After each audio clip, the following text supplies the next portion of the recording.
신도 버린 사람들, 자유를 향해, 손우. 뭄바이에 가는 게 겁났지만 남편에게는 그런 내색을 하지 않았다. 왜 나랑 결혼하겠다고 했는지 아직 대답 안 했잖아. 남편은 귀엽고 들어야겠다는 투였다. 내가 무슨 말을 할 수 있을까? 아빠가 당신한테 시집가라고 해서 그렇게 한 거예요. 나는 무심하게 대답했다. 결혼식에서 보기 전까지는 그가 까만지 하얀지 키가 큰지 작은지도 몰랐다는 걸 생각하자 웃음이 났다. 아빠가 엄마와 나를 앉혀놓고 내가 뭄바이에서 살게 될 거라는 이야기를 했을 때 나는 도무지 믿을 수가 없었다. 뭄바이에서 산다는 건 상상도 할 수 없었다. 기쁜 척을 해보려고 해도 힘이 빠졌다. 엄마는 뭄바이에 갔다가 집으로 돌아올 때마다 그 도시에 대해 불평을 늘어놓았었다. 나도 뭄바이가 싫었다. 손우, 네 아빠는 뭄바이에 꿀단지라도 묻어놓은 모양이다. 그렇지 않고서 도대체 이해할 수 없는 노릇이잖니? 엄마는 체념한 듯 고개를 저으며 말하곤 했다. 아빠는 내 결혼을 생각하고 내 치마를 지을 예쁜 옷감을 구해왔다. 나는 결혼 선물로 또 어떤 것을 받게 될지 궁금했다. 녹색 치마를 입은 내 모습을 상상해 보려고 하는데 엄마가 내 손에서 옷감을 휙 낚아챘다. 왜요? 딸을 결혼시키려면 살이를 해주었어야죠. 엄마는 화가 나서 비꼬듯이 말하며 속을 부글부글 끓였다. 그리고 말을 이었다.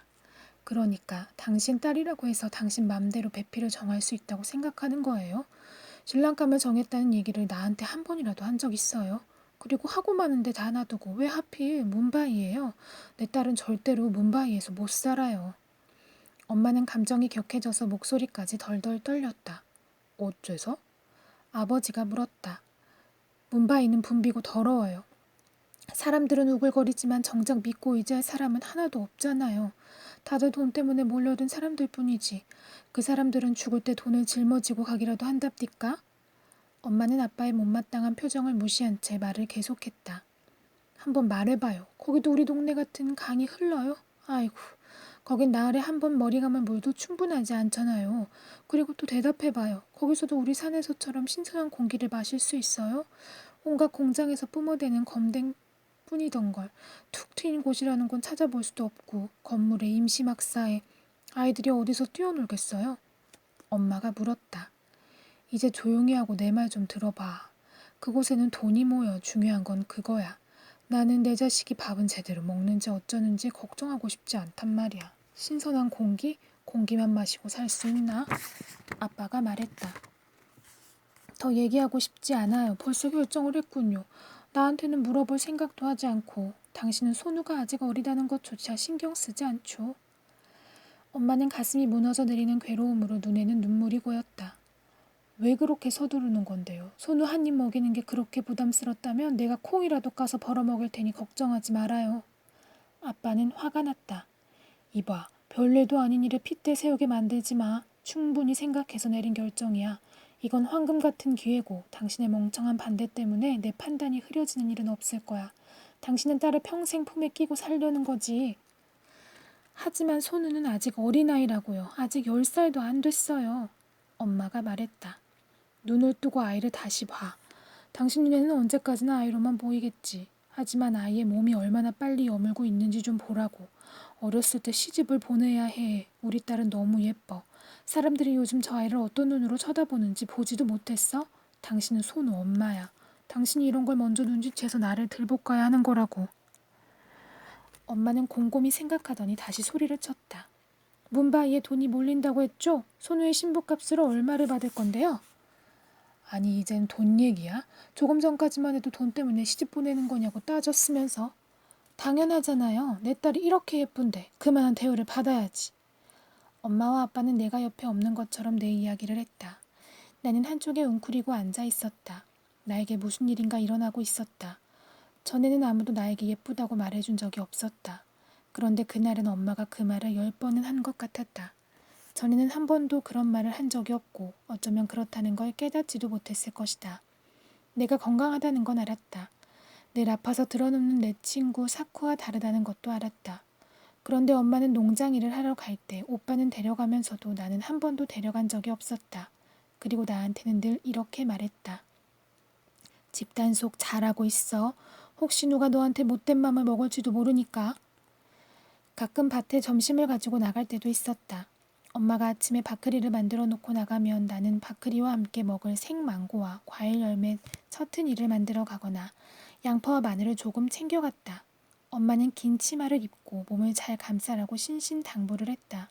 돌아갈 때도 집으로 곧장 가고 아무하고도 말을 하지 말라고 주의를 주었다. 밤에는 내 머리를 감겨서 빗질을 하고 촘촘하게 따아주었다. 놀다가 머리를 더럽히면 야단을 맞았다. 언젠가 친구들과 함께 강으로 헤엄을 치러 갔었다. 그런데 머리를 말리려고 풀어서 늘어뜨린 나무 밑에 앉아있는 걸 엄마가 지나가다가 보았다. 엄마는 소리를 치며 달려와서는 내 머리채를 잡아당겼다. 아니, 여자아이들이 좀 얌전히 놀 수 없니? 머리를 풀고 나무 밑에 앉아있는 꼴들 좀 봐. 뭐하는 짓들이니? 귀신이라도 불러내려는 거야? 나는 내가 예쁘다는 새로운 사실에 흥미를 느꼈다.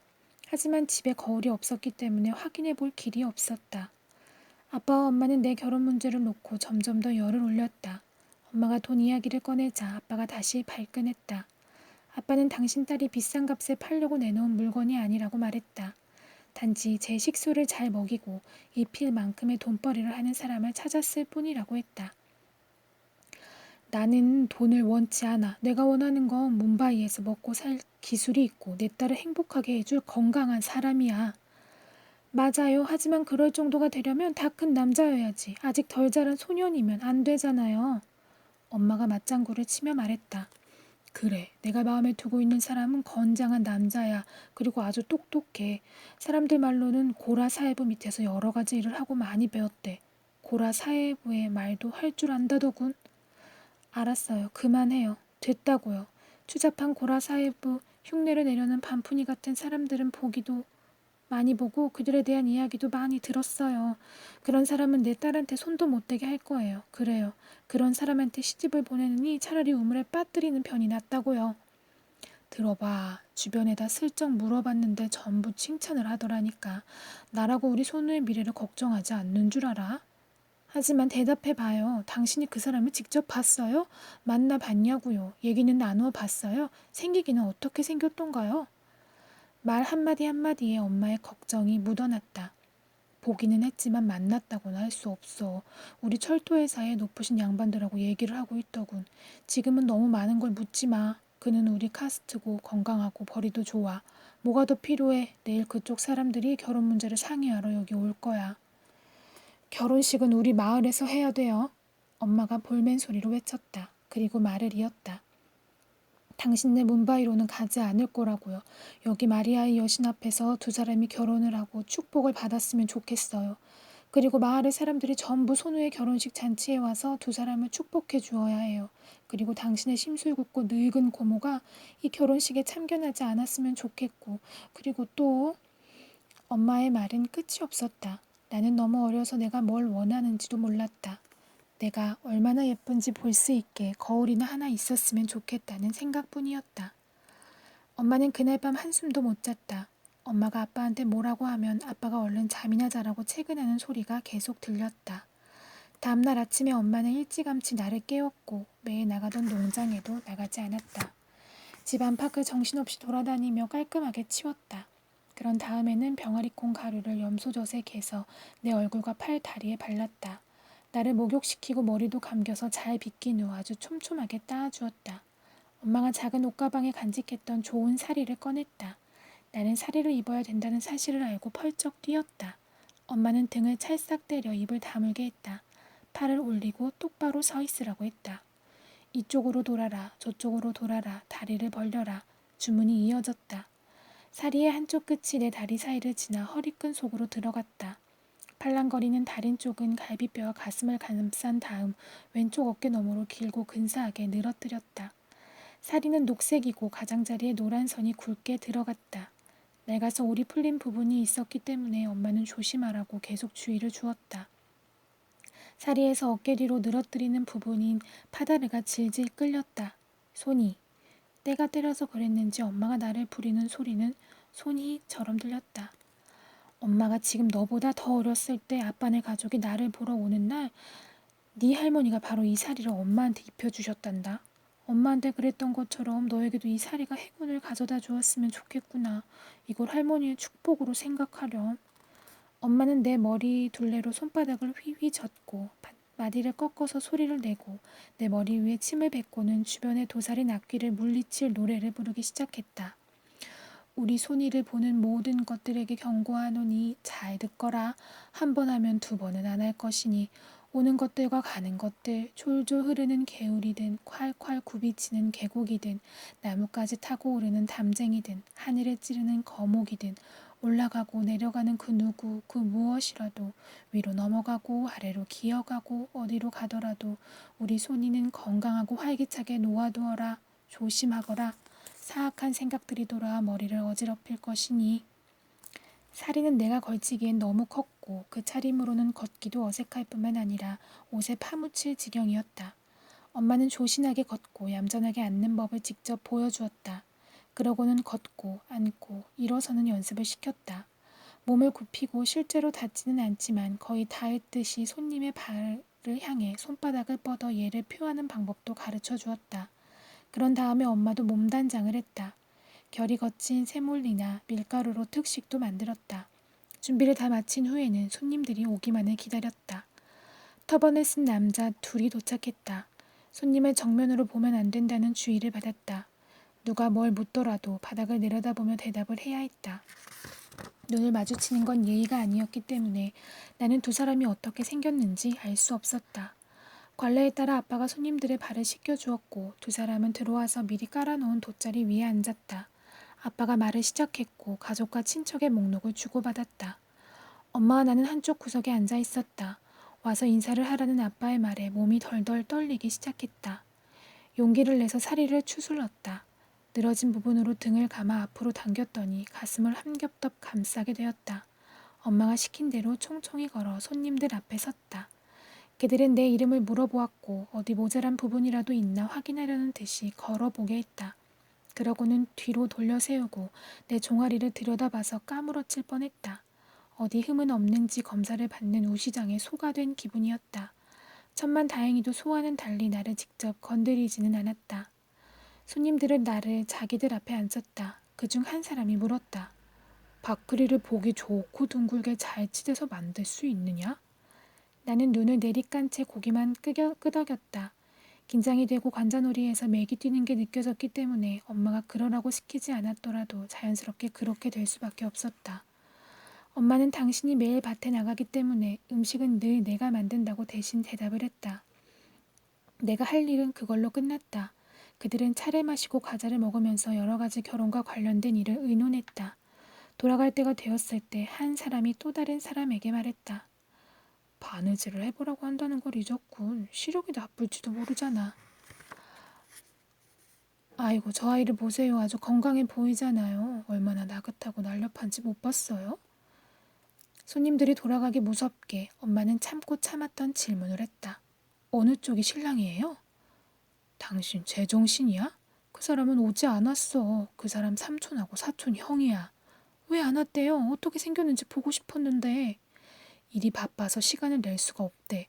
그 사람이 왜 보고 싶은데 잘생긴 젊은이라고 내가 말했잖아. 뭘 더 원해? 엄마는 계속 궁시렁거렸다. 나는 얼른 달려가 몸을 칭칭 감고 있던 사리를 풀고 치마로 갈아입었다. 수많은 말이 오가고 토라지고 달래기를 반복한 끝에 결혼식이 확정되었다. 식은 열흘 후에 올리기로 했다. 엄마는 말할 수 없을 정도로 흥분되어 동네방네 돌아다니며 자랑을 늘어놓았다. 손이 신랑 말이야. 사람들이 그러는데 고라 사회부의 말을 할 줄 안대 글쎄. 엄마는 자랑스러운 듯 눈을 크게 뜨며 만나는 사람마다 붙잡고 이 이야기를 했다. 우리 손이는 복도 많지. 이제 돈방 속에 앉게 될 거야. 신랑이 철도회사에 다니거든. 그러다 하루는 한 아줌마의 이러한 말 때문에 싸움이 벌어졌다. 여기 앉아서야 손위의 신랑 될 사람이 장님인지 귀머거리인지 알게 뭐야. 지금 문바이에 있다며. 그 사람이 거기서 뭘 하든지 누가 가서 봤어? 듣기는 그렇게 들었어도 국어를 하고 있을지 알게 뭐람. 두 사람이 머리끄덩이를 잡아당기는 걸 모두가 달려들어 뜯어 말려야 했다. 식이 열리기 직전까지도 할 일이 너무 많아 정신이 하나도 없었다. 사촌들은 저마다 일을 한 가지씩 맡았다. 흙집의 벽과 바닥에는 소똥을 새로 발랐다. 오후마다 아줌마들이 와서 엄마와 함께 잔치 음식을 준비했다. 노래를 부르고 옛날에 결혼했던 이야기도 하고 서로 놀리고 장난을 치며 즐겁게 일했다. 결혼식을 잘 치르는 것은 딸을 여의는 집뿐만 아니라 온 마을의 문제였다. 신랑 쪽 사람들을 대접하면서 조금이라도 소홀하거나 실수가 있으면 마을 전체의 명예가 흔들렸다. 그렇기 때문에 파틀부터 모든 사람들이 관심을 가지고 일이 진행되는 것을 챙겼다. 여자들 몇 명이 흰 석회암 가루인 랑골리로 벽과 바닥에 행운을 상징하는 무늬를 그려 넣었다. 그리고 악기의 접근을 막고 결혼식 손님을 환영하는 뜻으로 문 양쪽에 어린 바나나 나무를 한 그루씩 심었다. 금자나와 망고잎을 엮어 문을 장식하고 보리수 나무 그늘에는 간이 침대를 여러 대 가져다 놓았다. 엄마와 아줌마들은 늦게까지 잔치 음식을 준비하느라 그 전날 밤에는 거의 잠을 자지 못했다. 생 파파야로 만든 처트니와 렌틀콩을 넣은 매콤한 카레인 우살이 준비되었다. 이 우살을 만들 때는 그 향이 집안 구석구석 스며들어 꽃향기와 어우러졌다. 병아리 콩 가루 옹심이인 분디를 넣어 짓는 밥은 아줌마들 중에서도 제일 경험이 많은 연장자가 맡았다. 두 종류의 밥그리와 찐밥, 바나나 푸딩, 세몰리다 푸딩인 시라도 만들었다. 물론 판과 수파리 그리고 담배도 빠지지 않았다. 할머니들이 노래를 부르고 춤을 추면서 심황 반죽과 우유로 내 몸을 문지르고는 목욕을 시키고 머리를 감겼다. 아줌마들이 신랑네 집에서 보내온 사리로 내 몸을 감쌌다. 검은 구슬 목걸이를 걸고 팔꿈치까지 올라오도록 찰랑거리는 녹색 유리 팔찌를 찼다. 조그만 종 수백 개가 달린 발찌는 움직일 때마다 딸랑딸랑 소리를 냈다. 모두의 관심이 나에게 집중되었다. 친구들이 모여들어 감탄과 질투가 어린 눈으로 나를 바라보았다. 할머니들이 발라준 심황 반죽 때문에 피부에서 빛이 났다. 나를 보러 오는 여자들마다 기운을 상징하는 주홍색 물감을 내 이마에 조금씩 찍었다. 그 가루가 흘러내려 눈에 들어갔는데 쓰라려서 눈물이 흘렀다. 그러자 이제는 나를 보는 사람들마다 이렇게 말했다. 울지 말거라 소니. 그게 여자의 운명이야. 엄마의 곁을 떠나 자기만의 둥지를 꾸리도록 태어난 거야. 봐, 우리도 다 똑같은 과정을 겪었단다.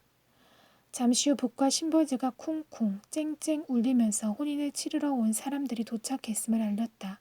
손님과 친척과 이웃들까지 좀 더 잘 보기 위해 앞으로 몰려나가 북새통을 이루었다. 여자들이 노래를 부르고 춤을 추기 시작했다. 북소리 장단에 묻히지 않도록 일정하고 높은 톤으로 노래를 크게 외쳐 불렀는데 그 노랫말이니 원. 귀한 아이를 데려간다며 신랑에게 욕을 퍼붓는가 하면 신부 칭찬을 늘어놓기도 했다. 이렇게 재주 많고 솜씨 야무진 신부를 데려가는 신랑은 복도 많다고 노래했다. 그러다가 신부를 구박했다가는 온갖 저주가 떨어질 줄 알라고 시어머니에게 경고를 하기도 했다. 마지막으로 시아버지에게 부디 며느리를 딸처럼 대해달라고 애원하며 끝을 맺었다. 말을 탄 왕자여 고삐를 단단히 잡으시게. 우리가 이 귀한 딸을 공연히 사랑하는 줄 아오. 신랑이 원하는 건 은반지뿐이고 우리네 공주는 금노다지인데 저 신랑 몰골 보니 왕도 아닐세. 지참금이며 쇠솥과 냄비는 어찌저 찾으시나. 황금으로 반짝이는 우리 딸을 데려가면서 어리석은 염소야, 바보 같은 신랑아, 우리 딸 고생시켰다간 빗자루로 때려줄 테다. 감사할 줄 모르는 촌뜨기 신랑, 우리네 황금 목걸이 걸고 뽐내네. 우리한테 고마워하지 않았다간 사람 대접도 못 받을 줄 아오. 비난과 원망이 가득한 노래였지만 모두 흥겹게 들었다. 그것 말고는 딸을 보내는 슬픔을 달리 표현할 방법이 없었기 때문이다. 먼 길을 온 신랑 쪽 사람들이 잠시 쉬며 원기를 회복한 후 식이 시작되었다. 한참을 기다린 끝에 마침내 이런 소리가 들렸다. 신부 삼촌 어디 계세요? 어서 서둘러요. 신부 삼촌한테 신부를 데리고 나오라고 하세요.